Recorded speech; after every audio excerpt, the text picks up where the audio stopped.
Assalamualaikum warahmatullahi wabarakatuh.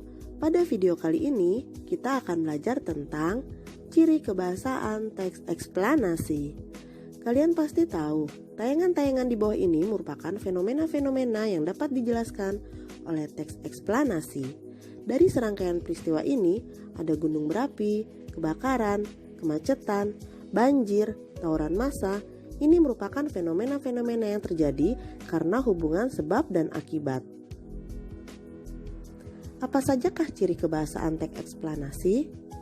Yang pertama ada konjungsi kausalitas. Yang kedua, verba kausatif.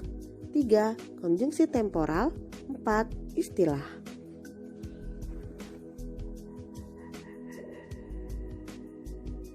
Konjungsi kausalitas. Konjungsi kausalitas merupakan kata hubung yang digunakan untuk menunjukkan hubungan sebab akibat.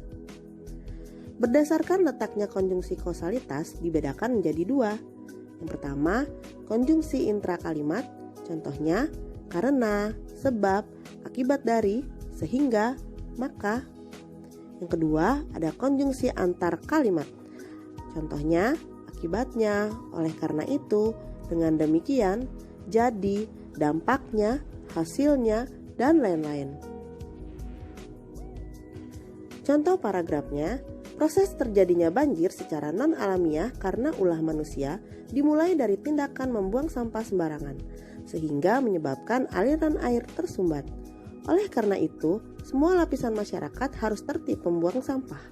Jangan membuang sampah sembarangan atau ke area sungai yang justru dapat menimbulkan banjir dan efeknya kembali kepada manusia sendiri.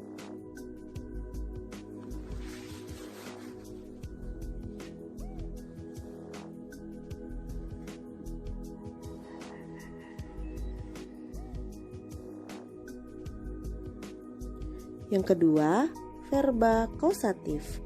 Verba kausatif merupakan kata kerja yang digunakan untuk menunjukkan hubungan sebab akibat. Contoh katanya, menyebabkan, dapat mengakibatkan, berakibat, dapat berdampak, sehingga menimbulkan. Contoh paragrafnya seperti ini.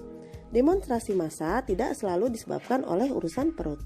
Bahkan banyak peristiwa yang sama sekali tidak didasari oleh motif itu. Akan tetapi, fenomena tersebut lebih disebabkan oleh kemampuan berpikir kritis dari warga masyarakat. Mereka tahu akan hak-haknya, mengerti pula bahwa di sekitarnya telah terjadi pelanggaran dan kesewenang-wenangan. Oleh karena itu, mereka melakukan protes dan menyampaikan sejumlah tuntutan.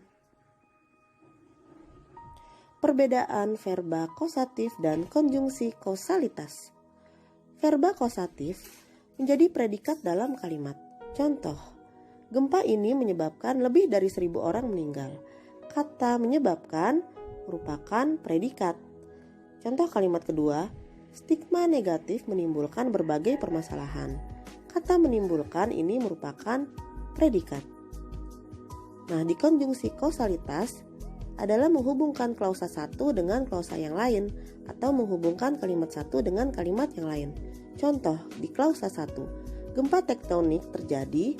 Nah, kata penghubungnya itu adalah karena, lalu disambung dengan klausa kedua, lapisan kerak bumi menjadi genting. Nah, jadi kalimatnya seperti ini. Gempa bumi terjadi begitu cepat dengan dampak yang begitu hebat. Oleh karena itu, akibat yang ditimbulkan sangat luar biasa. Nah, oleh karena itu di sini merupakan kata penghubung.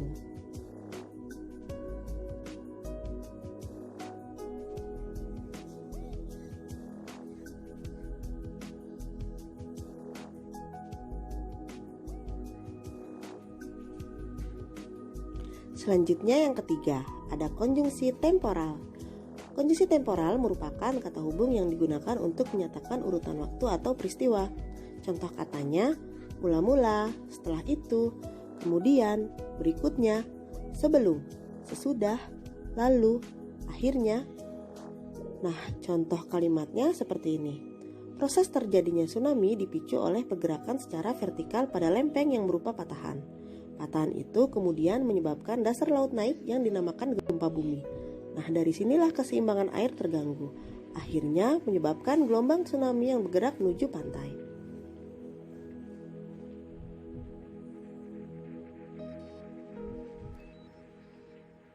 Lalu yang keempat ada istilah teknis.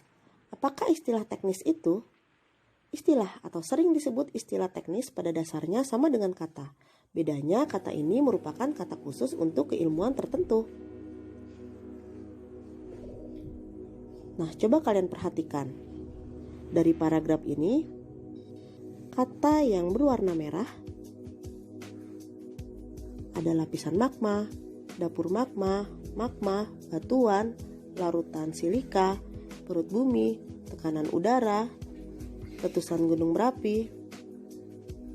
Nah, ini merupakan istilah teknis di bidang geografi.